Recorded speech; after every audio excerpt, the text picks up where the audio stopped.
Мөсгийг л өч. За.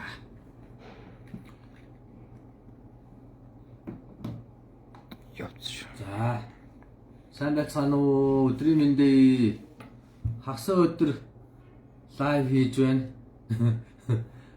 Уг нь бол дөрөвт өдөр хийх байсан чинь бас болсонгүй. Тэгээд өнөөдөр нөхөд хийчихье гэж бодоод байж байна. Та бүхэнд өдрийн мэнд хүргье. За одоо дөнгөж орж ирж байгаа ах. Тэгээд та бүхэн маань орж ирээд юу ягаарай. Нэлээ олон хүн орж ирэхээр зэрэг эхлэе гэж бодож байна. За ямар ч байсан юу болгоод оршил болгоод ярьжээ. Бүгдөө сайн байцгаана уу? Өнөөдөр бид нар Бамбайны талаар ярих гэж байж шүү. За Бамбайны одоо гол үүрэг бол хүний бодисын солилцоотой холбоотой. Хүний бодисын солилцооны хурдыг тохируулдаг ийм эрхтэн байгаа. Тэгэхээр энэ Бамбай булчирхайтай холбоотой янз бүрийн өвчнүүд байж болдог. Тэр нь бол одоо Бамбай булчирхай үйл ажиллагаа хэд идэвхтэй болох, эсвэл бол Бамбай булчирхай үйл ажиллагаа хэд сул байх. За эсвэл бол одоо Бамбай булчирхай дээр янз бүрийн одоо зангилаа, хортой хоргоо зангилаанууд гарч ирээд за тэгээд тэдгээр хортой хоргоо зангилаанууд нь бол бас нэг нэгдүгээр харагдах үзмжийн хувьд жоохон онцгой, хоёрдугаар зарим нэг зангилаанууд нь бол хүний биед бас өөрчлөлт өгдөг. За зарим нь бол ерөнхийдөө одоо нэг хортой хавдар руу шилждэг ч байд юм уу. Анхнаасаа хортой байх тохиолдож байд юм уу. За эдгээр юмнуудын талаар өнөөдөр ярих гэж бодож байна. За тэгээд та бүхэн орж ирж байвал яралтай бусаддаа түгээгээ шеэрлээд өгөөрэй. Тэгээд лайв эхлэхэд бас бэлэн болчлоо. Нэг 2 минут хүлээсний дараа нэлээ одоо тоо нэмэгдэхээр зэрэг одоо эхлэе гэж бодож байна. Тийм учраас тоог маш богино хугацаанд нэмэгдүүлэхийн тулд та бүхэн маань орж ирээд бусдаа түгээгээ шеэрлээд өгөөрэй. Тэгээд нэг 2 минутын дараа эхэлье. За 2 минутын дотор та бүхэнтэй юу ярмаар байна? Та бүхний асуултанд хариулаа байжээ. Тэг үү? Юу гэж бодож байна да? Асуултанд. За. Тийм ээ? Хариулъя. За лайв эхлэхэд бэлэн болчихлоо шүү. Бүгдээ бусдыгаа дуудаарай. Дуудаад нэг дор хаяж нэг 100 хүн цугларахаар эхлэе гэж бодож байна. Одоо нэг 30-аад хүн байна. Шуурхаа дуудчихаарай. Тэгээд удалгүй эхлэе гэж бодож байна. Нэг 2 минут хүлээчихв бүгдөө. 2 минут гэдэг чинь одоо нэг 100 тоолохтол ер нь 2 минут болно шүү дээ, тийм ээ. За тэгээд эмч нь бол одоо элдв янзын лайвын дундуур реклам, зар сурчилгаа, эмний сурчилгаа, элдв янзын витамин, бэлдвэл тиймэрхүү юмнуудыг бол ерөөсөө рекламддаггүй. Ер нь бол эрүүл мэндийн боловсрол бол эрүүл мэндийн боловсрол чигээрээ байх ёстой. Тэрний дундуур элдв янзын эм тарианы реклам хийнэ гэдэг бол нөгөө үндсэн зорилгоосоо хазааж байгаамаа гэж би боддөг юм аа. Тийм учраас та бүхэн маань одоо зөвхөн эрүүл мэндийн чиглэлээр одоо лайв сонсчэй гэж бодох юм бол миний энэ фэйсбүүкийг дагаад фоллоу хийгээд өгөөрэй. Тэгэх юм бол дараагийн лайвууд бол маш одоо богино хугацаанд ямар нэгэн саадлгүйгээр та бүхэн дээр очих юм шүү. Тийм учраас сайн одоо дагаад шеэрлээд өгөх юм бол хин хиндэ зүгээр наа л гэж. Тэгэх юм бол олон дагагчтай болчих юм бол удаан хүлээх шаардлагагүй болцдог. Тийм тал байгаа шүү. За, Юутай нэг хүмүүс хүлээтлээ. За. Та нэг энэ номын санд байгаа номнуудаа жоохон яриад өгч. За яг хөө болохгүй ч юм алгад байна л да. За энэ одоо Ер нь яг ямар хил дээр ер нь голдуу номууд байна. энэ бол биш одоо ерөнхийдөө бол анх мэдээж хэрэг миний хамгийн анх сурсан гадаад хэл бол орос хэл гэдгийг. Яагаад орос хэл сурсан бэ гэхээр тухайн үед чинь 23 дугаар сургууль гэж байсан. Тэр 23 дугаар сургууль чинь хамаг хичээл нь орос хэл дээр заадаг байсан байхгүй юу? Дунд сургууль шүү дээ уг нь бол.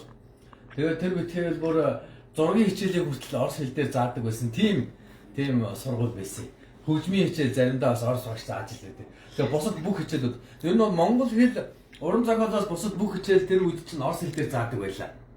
Тэгээд тэр сургуульд орохын тулд чинь одоо 8 настай орно шүү дээ. Тэгээ 8 настай орох гэж байгаа хүүхдээс чинь орос хэл дээр шалгалт авах шүү дээ. Тэгэхээр зэрэг 8 настай орос хэлний шалгалт өгөхийн тулд үндсэндээ бол 7 настайгаас одоо орос хэлийг сурж эхэлдэг. Тэгээ 7 настайгаас сурж хагаад тухайн үед бол манай аав одоо нэг орос багшид намайг Тамара Ивановна гэж багш л да. Тамара Ивановна бол манай ахын орос хэлний багш байсан. Тэгэхээр Тамара Ивановна багшид намайг шавь оруулаад за тэгээд шавь оруулсныхаа дараа 1 жил одоо хуваарай тийм орос хэлний 1 жил царай хүрээгүй баха. Одоо нэг хагас жил ч юм уу тийм орос хэлний сургалтанд суугаа. Тэгээд 23 дахь сургуулийн шалгалтанд орох тийм хэмжээнд орос хэлээ сурж ирсэн. Тэгээд тэрний дараа шалгалтаа өгөө тэнцсний дараа 23 дахь сургуульд ордог. Тийм л үе байлаа. Социализмын үе шүү дээ. Тэгээд зэрэг анх миний сурсан хэл бол орос хэл дээр ном уншдаг байсан. За тэгээд энэ дээр бол зарим нь бол орос хэл дээр номнууд бол бас байгаа. За дараа нь би чинь бол юун дээр ихтэй сургуульд ороод англи хэл сурсан. Тэгээд зэрэг одоо англи хэл дээр байгаа. За энэ номнуудын бараг нэг 50% л англи хэл дээр номнууд байгаа да. Миний номнууд гол энэгээр тогтохгүй л дээ. Энд ингээд дүүрэн байгаа. Тийшээ бас дүүрэн байгаа. Тэгээ ийшээ бас ингээд дүүрэн байгаа. Ингээд одоо миний зүгээр үзлэгийн өрөө гэхэд бол ийм 3 номын юутай 50-тай байдаг л да.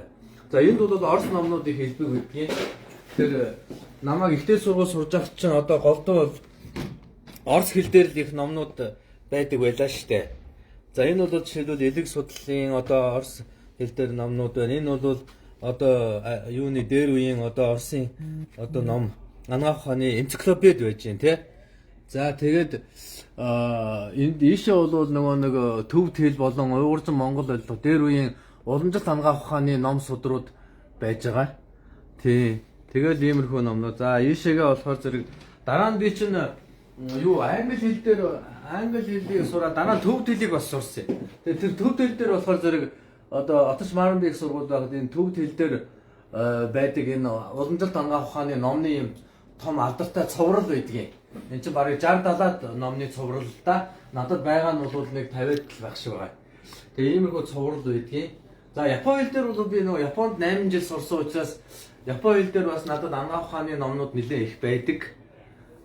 Тэр үеийн номнууд бол энэ байж байгаа. За энд болохоор зэрэг Америкт бас би чинь нэлээд удсан штэ. Тэгээд Америкт байхад бас ингээд тэндээс ном авсан. Тэгээд бас ийш тийшээ явахаараа ганц хоёр ном ингээд аваад ирээд идэгин. Тэгээд бүгдээрээ ингээд цуглахаараа ийм их болчиход байгаа юм л да.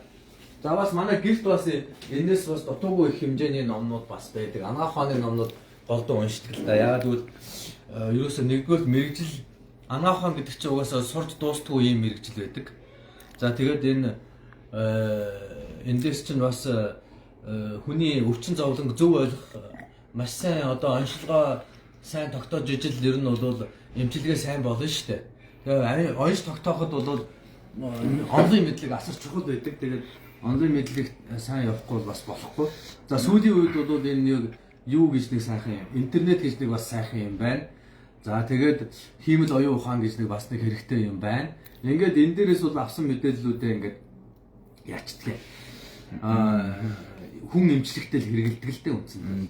За сэдврүү. За ер нь нэлээд цугларч шиг бол та бүхэн одоо бусад хүмүүстэй сайн шеэрлээд өгөөрэй. Одоо ингээд үндсэн сэдв рүүгээ оръё гэж бодож байна. За үндсэн сэдв бол өнөөдөр бамбаа элдв янзын зангилаанууд яагаад гэвэл сүүлийн үед миний энэ фэйсбүүкээр энэ чиглэлээр асуултууд их орж ирж байгаа шиг байна. Эмчилгээний талаар их ярьж байгаа шиг байна. Тэгээд энэ талаар ярих гэж бодож байна. За бамбаа болчирхаа гэдэг бол хүний бид байдаг дотоод шүүрлийн одоо маш чухал болчирхаа. Дотоод шүүрэл гэж байгаа утга нь ямар учиртай юм бэ гэхээр зэрэг эндээс гарч байгаа үйлдвэрлэж байгаа гормонууд нь шууд хүний цус руу ороод тэгээд шууд бодисын солилцооны зохицуулт хийдэг учраас дотоод шүүрлийн булчирхаа гэж нэрлэдэг. Тэгээ бамбаа булчирхаа бол дотоод шүүрлийн булчирхаа л да. Тэгээ бамбаа булчирхаа бол хүний бодисын солилцооны хурдыг тохируулдаг ийм одоо учиртай. За маш олон хүн түгээгээд шеэрлээд өгөөрэй. Одоо яг сэдв рүүгээ орох гэж шүү. Тэр ах トゥ нарынхаа групп байд юм уу? Тэр найз нөхдийн групп ч юм уу? Эсвэл бол өвчин зовлонтой улсуудын групп руу сайн шеэрлээд бусдад энэ чухал мэдээллийг дамжуулаад өгөөрэй. За тэгээд энэ бамбаа булчирхаа бол ер нь бол хоёр одоо юутай байдгийг онцлог байдгийг. Нэг бол бамбаа булчирхаа үйл ажиллагаа одоо хэвийн байж болно. За нэг бол илүүдэлд орчод байж болно. Тэрийг бол гипертироидизм гэж нэрлэдэг. Бамбаа булчирхааны үйл ажиллагаа хит идэвхжих гэж байна. За тэгээд дараа нь бол бамбаа булчирхаа үйл ажиллагаа хит одоо үйл ажиллагаанд дороотох гэж ингээд одоо багсагч гэдэг юм уу. Ийм хоёр туйлтай байдаг. Ер нь бол арга бэлэг гэдэгтэй төстэй л доо. Арга нэгсэх юм бол одоо юу болдог вүлээ? Бэлэг нэгсүүд юу болдог вүлээ? Халан хүйтэн эсрэг тесрэг гэдэгтэй их төстэй. Хүний биед одоо ийм бамбаа улчиргаа шиг ийм үйл ажиллагаа явуулдаг, бодис солилцооны тохиргоо хийдэг одоо юм бол маш ховор. Ийм чухал өөрөг гүйцэтгэдэг ийм дотоод шүрлийн булчирхаа бол их ховор байдаг. Тэгэхээр зэрэг бамбаа булчирхааны онцлог нь бол хэд идэвхжих юм бол өвчин болчиход байдаг, хэд дутуудах юм бол бас өвчин болчиход байдаг. Яг л нэг тогтвортой хэвийн хэмжээнд байж байвал одоо их сайн байдаг ийм эргэтэн л дээ. За бамбаа булчирхаа үйл ажиллагаа хэтэрхий идэвхтэй болчвол ямар өвчин үүсгэж байдаг вэ зэрэг сэтгэл санаа тогтворгүй, дандаа ингээд төгшүүртэй. За тэгээд бол альва юмд их цочромтгой ийм одоо биеийн нөхцөл байдал бол үүсдэг. За альва юмд ингээд байнга санаа зовж идэг, иймэрхүү болцдог байж байгаа. За тэгээд хит идэвхтэй хөдөлгөөн арай илүү хурдтай. За эсвэл бол ер нь бол одоо идэвхтэй амьдралын хэв маягийг бас явагдаад байдаг. За дараа нь бол ухаан санааны байдал бол савлгаа ихтэй. Нөгөө нэг чи миний бамбаа битгий хөдөлгчөөрэй гэж яриад байдаг шүү дээ хүмүүс чинь. Тэр чинь бас хоосонгүй хөр нь бол бамбааны одоо үйл ажиллагаа хит идэвхсэн хүний одоо сэтгэл санаа хүртэл маш их савлгаа ихтэй байдаг л да. За дараа нойргууд л бас үүсдэг. Бамбаа дутагдaltaй болов. Яг бол тархины үйл ажиллагаа хит одоо идэвхтэй болоод нөгөө бамбааныхаа булчирхаанаасаа болоод одоо ингэж байдаг. За тэрнээс гадна одоо маш их амархан ядрамтлаа хэд хараагаад ядарчдаг, ийм үйл ажиллагаанд аливаа юмд идэвхтэй мөртлөө их хурдан ядардаг ийм шинж тэмдэг бас илэрдэг. За түүний дараа бас нэг байдаг шинж тэмдэг бол булчин болвол их сул жоохон амархан ядардаг. За аливаа одоо гэрэлт бол маш мэдрэмтгий тийм гялбонтгай байдаг ч гэдэм үү. За тэгээд дээр нь бол бас юунд бас хэтэрхий бол амархан халууцдаг. Маш богинохон хугацаанд маш их амархан халууцдаг ийм шинж тэмдэг бас илрээд идэг. Тэгэхээр зөв иймэрхүү юмнууд бол одоо бамбаа хэтэрхий идэвхтэй байгаагийн шинж шүү.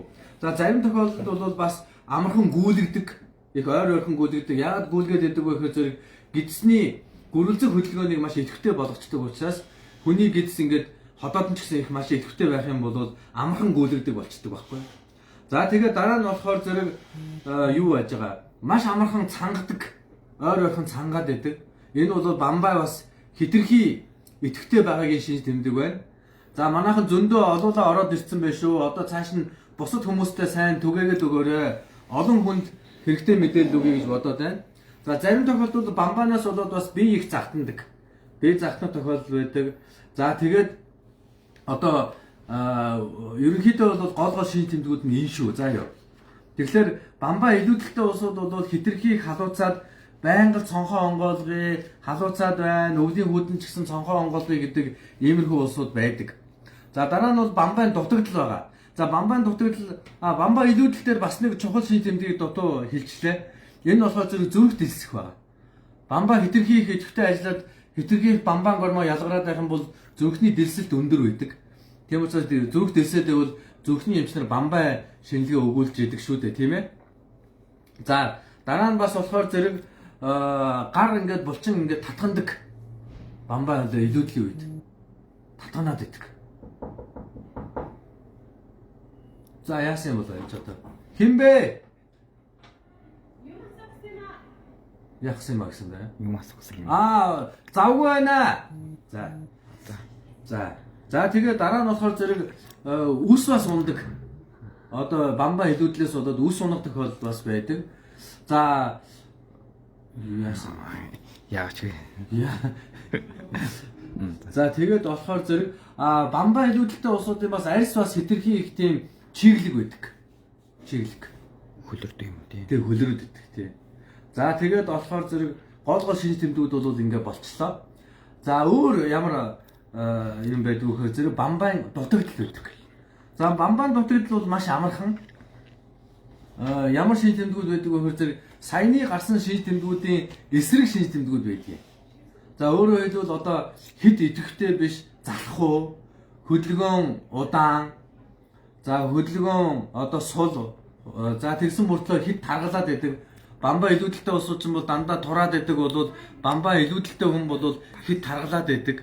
За зөвхний цогцолт нь харин удаан байдаг. Тийм ээ. За тэгээд болохоор зэрэг залхуу хүрдэг. Маш амархан ядардаг. Тэргээрээ бол төстэй.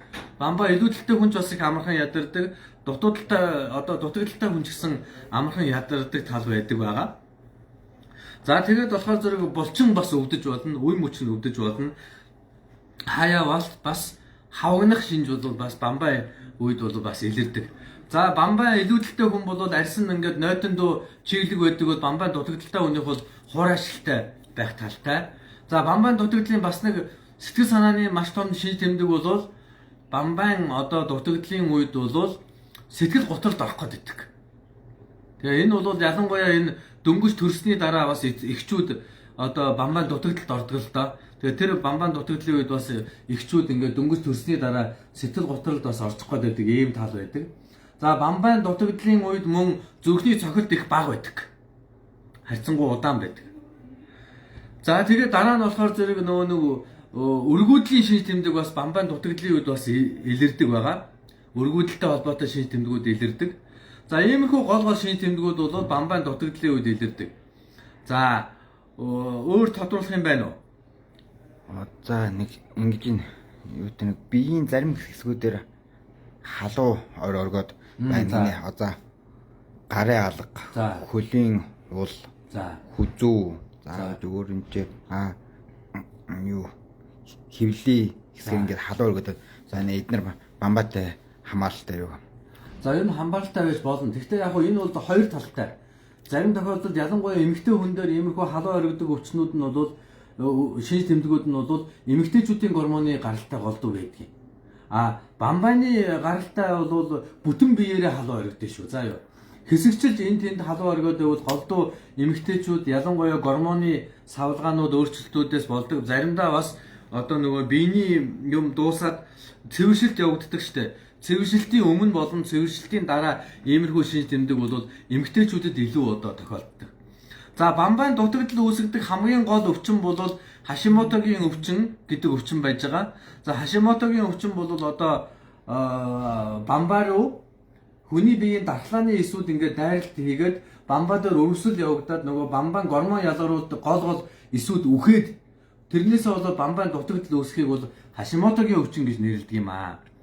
За бамбаан илүүдэл үүсгдэг хордлого үүсгдэг гол өвчин бол Гревсийн өвчин гэдэг өвчин байгаа. Гревсийн өвчин бол бамбаан одоо эсүүдийг хид идэвхтэй ажиллагаанд оруулаад тэрнээсээ болоод бас ингээд Гревсийн өвчин гэж үүсдэг. Аль аль нь болохоор зэрэг автоиммуны буюу дархлааны үйл ажиллагаа буруу явагдсантай холбоотой үүсдэг ийм хоёр өвчин байгаа. Энэ бол бамбаан өвчин үүсэх хамгийн гол хоёр шалтгаан байна.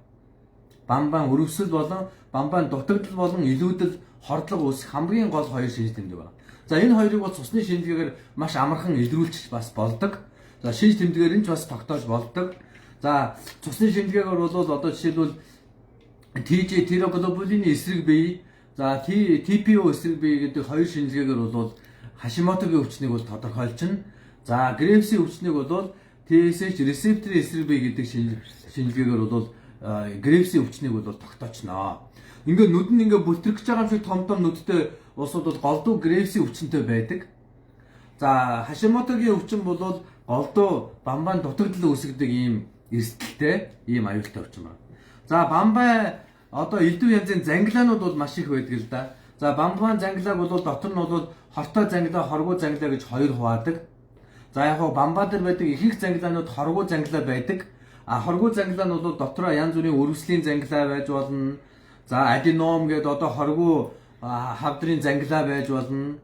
За тэгээд зүгээр уйлынхай бас байж болно. За эдгээрүүд нь бол голдуу одоо ямар нэгэн хортой шинж бол багтай. Хортой шинж тэмдэг бол багтай. За тэгэхээр зэрэг хортой нь бол дотроо бол 4 хуваагддаг. За ер нь бол нийт одоо бамбаа дээр байдаг элдв янзын зангилаануудын нэг 90 гаруй хувь нь бол 92-оос 94% нь бол одоо 96% нь бол хоргуу зангилаанууд эзэлж идэг. За үлдсэн одоо нэг 4-5% нь бол 4-6% нь бол за хортой зангилаанууд бол байдаг юм аа. Тэгэхээр зэрэг ихэнх зангилаанууд хоргүй байдаг. Яг уу тэгтээ заримдаа ингээд нөгөө нэг харагдах байдал нь жоохон хэцүү. Заримдаа ингээд уйлан хайн ингээд томроод ингээд хүзүүн дээр ингээд том бигээд ячхаар зэрэг тэрийг бол бас түлж эмчлэх янз бүрийн арга хэмжээ бол авч болдог л да. Түлж болно. Пэд одоо спиртээр спирт шахаж эмчилж болно. За эмчилгээний арганууд бол зөндөө байж байгаа. Заримдаа бол хагалгаа хийж авч бас болдог. За хортой хавдруудыг бол голдуу түлж эмчлэх нь бол зүйтэй гэж үздэг юм. За яг хортой хавдруудын хамгийн гол одоо түгээмэл төлөөлөгч нь бол папилляр хавдар байдаг. Папилляр төрлийн одоо хөхөнцөр эсийн гаралтай ийм бамбай хавдар байдаг. Тэгвэл папилляр хавдар бол эдгэрэлт маш сайтай. За ер нь бол 90-с дээш хувь нь бол бүрэн эдгэрчдэг. 98% нь бараг бүрэн эдгэрдэг ийм эдгэрэлт сайтай хорт хавдар байгаа. За папилляр төрлийн хорт хавдар бол хамгийн түгээмэл нь бол одоо туяаны цацаг туяаны хордлогоос үүссэн байх нь элбэг байдаг. За энэ нь бол голдуу одоо нөгөө нэг онгоцоор их явдаг. Онгоцоор явхаар чинь нөгөө нэг онгоц руу чинь бас сансрын цацаг туяа бол орж ирдэг байхгүй юу. Онгоцоор олон жил сар явж байгаа улсууд ялангуяа тэр онгоцны үйлчлэгч за тэгээ дээр нь бол нисгч энэ төр туслах нисгч энэ төр бол ийм бамбаны папилляр хорт хавдар үүсэх нь бол элбэг байдаг. Гэхдээ яг эдгэрэлт маш сайтай. За дээр нь бол энэ рентген техникч нар ингээд хүзүүний хамгаалт хийсэн байдаг шүү дээ, тугалан хамгаалт хийсэн байдаг. Эдгэрүүд нь бол бамбай хорт хавдраас хамгаалж байгаа одоо ийм хэрэгсэл юм аа. За тэгээд дараа нь энэ цацаг идэвхтэй туяагаар эмчилгээ хийдэг ангиографийн эмч нар за цацаг туяатай орооцолдог рентген техникч нар бол яг ийм бамбаны хорт хавдраас хамгаалах ийм одоо хэрэгслүүдийг хэрэгэлдэг байж байгаа. За мөн рентген туяа дандаа одоо ойр ойрхон ингээд бамбаага ингээд шинжилүүлээд явах юм бол мөн адилхан хорт хавдар үүсэх эрсдэлтэй гэж үздэг юм аа. За энэ төрлийн хорт хавдар бол янз бүрийн эмчилгээгээр одоо RFA гэдэг эмчилгээгээр түлж эмчилж болно. За эсвэл хагалгаагаар авч хайж болно. За ингээд бас йодын одоо цацаг идэвхтэй эмчилгээ бас хийж болдог. Эдгээр эмчилгээгээр бол бүрэн эдгэрэлт маш сайтай байдаг. За дараачих нь бол фолликуляр төрлийн хорт хавдар байж байгаа. Фолликуляр төрлийн хорт хавдар бол бас зарим тохиолдолд бол жоохон хортой байж болно. Гэхдээ эдгэрэлт маш сайтай. 90-с дээш хувийн эдгэрэлттэй ийм сайн үр дүн сайтай хавдар байгаа. За дараа нь бол жоохон хоруу чанар нэмэгдээд эхлэхээр зэрэг одоо медуляр буюу тийм тархилэг гэсэн үг. Медуляр гэдэг нь тархилэг эстэй тийм төстэй, тархины эстэй төстэй ийм бамбайн хорт хавдар байж байгаа. За энэ бол эдгэрэх одоо магадлал нь бол арай жоохон буураа явчихна. Тэгвэл сайн. Бусад төрлийн хорт хавдар жишээлбэл элэг ходоодны одоо хорт хавдартай бол харьцуулах юм байхгүй эдгэрэлт бол сайтай. За хамгийн эдгэрэлт муутай нь бол одоо анапластик гэдэг одоо бамбай булчирхаан хорт хавдар байж байгаа. Тэр бол одоо 10 жилийн дотор бол амьд явах магадлал 13%-тай, 97% нас ордог ийм аюултай хорт хавдартай бол ордог байгаа. Тийм учраас хэрвээ бамбай дээр чинь ямар нэгэн зангилаа байгаа бол хортой байна уу, хоргүй байна уу гэдгийг маш сайн ялгах хэрэгтэй. Тэн дээр бол эсийн шинжилгээ өгжөж маш сайн ялгардаг. Эсийн шинжилгээг бол fine needle aspiration гэж нэрлэдэг байна. За fine needle aspiration гэдэг нь нарийнхан зүгээр тэр зангилаа руу ингэж хатгаж байгаа жоохон сорж аваад тэрийг эсээр ингэж одоо микроскопоор үзэх юм бол энийг одоо эсийн шинжилгээ гэж нэрлэдэг байгаа. FNA гэж нэрлэдэг шинжилгээ бол fine needle aspiration гэдэг гурван үгний товчлон шинжилгээ шүү. За яа. Энэ нь бол нарийнхан зүгээр сорулж авч агаад микроскопоор харж үзхийг нэрлэдэг байгаа ийм эсийн шинжилгээг хэлж байгаа. За эдгэрэлт бол одоо шинжилгээ бол авахд маш хялбархан хатгаал сорулж аваад ингээд үзнэ. Бусад одоо хортооч хоргооч зангилаануудыг бол нэг бол хагалгаа хийн, нэг бол RFA гэдэг төлдөг эмчилгээ хийн. За төлдөг эмчилгээний онцлог давуу тал нь бол харьцангуй одоо нөгөө нэг юу гэдэг вүлээ? Сорив их бага үлдэнэ. Эдгэрэлт маш сайтай. Тийм учраас сүүлийн үед бол энэ RFA гэдэг энэ эмчилгээгээр бамбайн зангилаануудыг түлж эмчлээд байгаа. За манай эмнэлэг дээр ч гэсэн энэ түлх эмчилгээг бол эхэлчихсэн. 7 хоногт нэг удаа түлж эмчилж байгаа. Одоо эдгэрэлт маш сайтай. Ийм сайн одоо эмчилгээний арга байгаамаа. За ингээд та бүхэн бусдаа маш сайн түгээгээд өгөөрэй. За бамбайн өвчний тухай ярьж шүү. бамбайн өвчний тухай ярьж шүү. Бусадаа маш сайн түгээгээд өгөөрэй. Маш Монгол улсад бол бамбайн өвчин маш элбэг өвчин байгаа. Ягаад гэвэл Монгол улс маань бол маш өндөрлөг газар оршдог. Тийм учраас өндөрлөг газар бол бамбайн дутагдал их үүсдэг. Тэгээ бамбайн дутагдлаас гаралтай дутагдал одоо өвчнүүд бол гарч ирдэг байгаа. Йодын дутагдал бас үүсдэг. За йодын дутагдлаас хамгаалахын тулд бол та бүхэн йодтой давс хэрглэж болно. Йодоор баяжуулсан өндөг хэрглэж болно. За иймэрхүү йодоор баяжуулсан хүнсийг хэрглэх юм бол бамбайн дутагдлаас өөрийгөө хамгаалах боломжтой. Манай Монгол улс шиг юм өндөрлөг улс оронд бол йодоор баяжуулсан хүнс хэрглэх юм бол бамбайн өвчнүүд бол их багаснаа. Ер нь ч багасаад байгаа. Дээр үед намайг оюутан байхад бол ийм том нүдтэй тийм ээ. Ийм одоо йодын дутагдлын гаралтай ийм өвчнөд улсууд бамбай өвчтэй улсууд маш их байсан. Намайг одоо оюутан байх тэр чи одоо хэдэн жилийн 20 30 жилийн өмнөх юм шүү дээ тийм ээ. Тэгэхээр одоо бол тийм юм бол их ховордсон их баг болсон юм байлээ. Тэгвэл огт хоосон биш байгаа. Тийм учраас энэ дээр бас анхаарна гэж. За тодруулж асуух юм байвал би хариулахад бэлэн байна. Бамбайн илүүдэл дутагдал, бамбайн бусад өвчин, Грейвсийн өвчин, Хашимотогийн өвчин. За тэгээд энэ бамбайн элдв янзын зангилаануудын тухай бол бас ярихад бол бэлэн байна. За лимфом гэдэг нэг бас байгаа. Лимфом гэдэг нь Хашимотогийн өвчнөд жоохон хавсарч явахтай их дуртай байдаг. Дотор нь болохоор зэрэг лимфийн цусны одоо лимфоцит эсүүдээр дүүрэн ийм зангилаанууд бас байдаг. За энэ бол тэгтээ тийм айхтар хоруу чанар бол тийм аюултай бол бас биш. Харьцангуй бас гайгүй байдаг. За өөр чин биднүүсийн яриагүй юмнууд юу байгаа вэ? Шохоожлтын талаар. Шохоожилт. Бамбайн. За бамбайн шохоожилтууд бол голдуу хоргүй шохоожилт нь элбэг байдаг юм аа. За бамбайн шохоожилтыг бол шууд өвчин гэж үзэхгүй цаана нь ямар нэгэн эсийн шинжилгээ хийж үзнэ. За тэгээд эсийн шинжилгээнд дээр өөрчлөлт байвал эмчилнэ үхээс биш зүгээр жижигхэн шохоожилтыг өвчин гэж үзэхгүй. Голдуу бамбай дээр ямар нэгэн уйланхай ч юм уу зангилаа үүсээд эдгэрэх үедээ шохоожид идэрсэн байдгийг. А тийм тохиолдолд бол тэрийг бол унтарсан галтуул буюу бүрэн эдгэрсэн өвчин гэж үзэх учраас эмчилгээ хийх заалт бол байхгүй байдаг. За ингэнэ. Хоёр жижиг зангилаатай шинжилгээнүүд хэвэн гардаг. Зүрх өглөөдөө дэлснэ. Пульс за 60 хүрдэг. Заримдаа 56 хүрдэг гэх юм. За ерөнхийдөө бол наад чин зүрхний жоохон хим бол алдагдал байхад ах шиг байна. Гэхдээ үнэхээр ноцтой хим алдагдал байна уу? Ноцтой биш хим алдагдал байна уу? Үнэхээр бамбайн гаралтай хим алдагдал уу биш үү гэдгийг нэгдүгürt ялах хэрэгтэй. Бамбайн гаралтай хим алдагдал байх юм бол бамбай талаас эмчлэх ёстой. Зүрхний талын хим алдагдал байх юм бол зүрх талаас эмчлэх ёстой байдаг юм аа. За хоргүй хавдарт заавал хагалгаа хийх шаардлагатай юу гинэ? Хоргүй хавдар дээр бол заавал хагалгаа хийх шаардлага байхгүй. Хамгийн гол нь хортой хоргүйг нь ялгана. Зарим тохиолдолд нөгөө жоохон ингээд төмбийгээд ингээд харагдах байдал нь жоохон хэцүү бамбайн зангилаа байдгийг. Тэрийг бол бас эмэгтэйчүүд ялангуяа ингээд эмчлэхгүй бол бас хэцүү байна гэдэг асуудал яригддаг.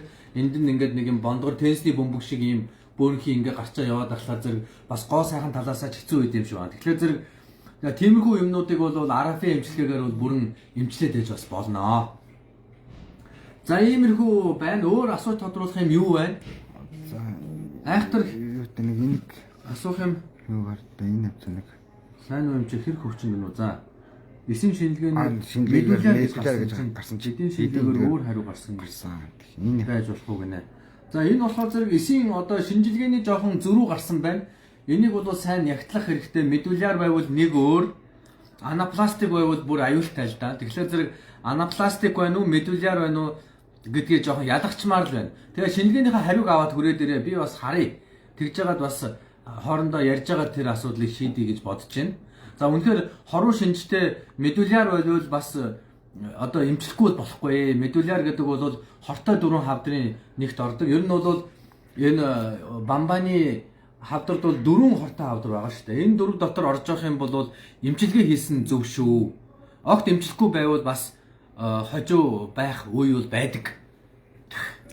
За болцсноо. За зэрэг гэдэг бол. За та бүхэндээ анхаарал хандуулсанд баярлалаа. Хамгийн гол нь бусадаа шеэрлээд маш олон хүн тэр ах トゥ саданда бүгдэнд нь шеэрлээд ингээд өгөөрэй. Эм чинь бол элдв янзын эм рекламдахгүй байгаа зөвхөн шеэрлээд өгөөч гэж чин сэтгэлээсээ хүсэж байгаа шүү. За баярлалаа. Ингэнэ.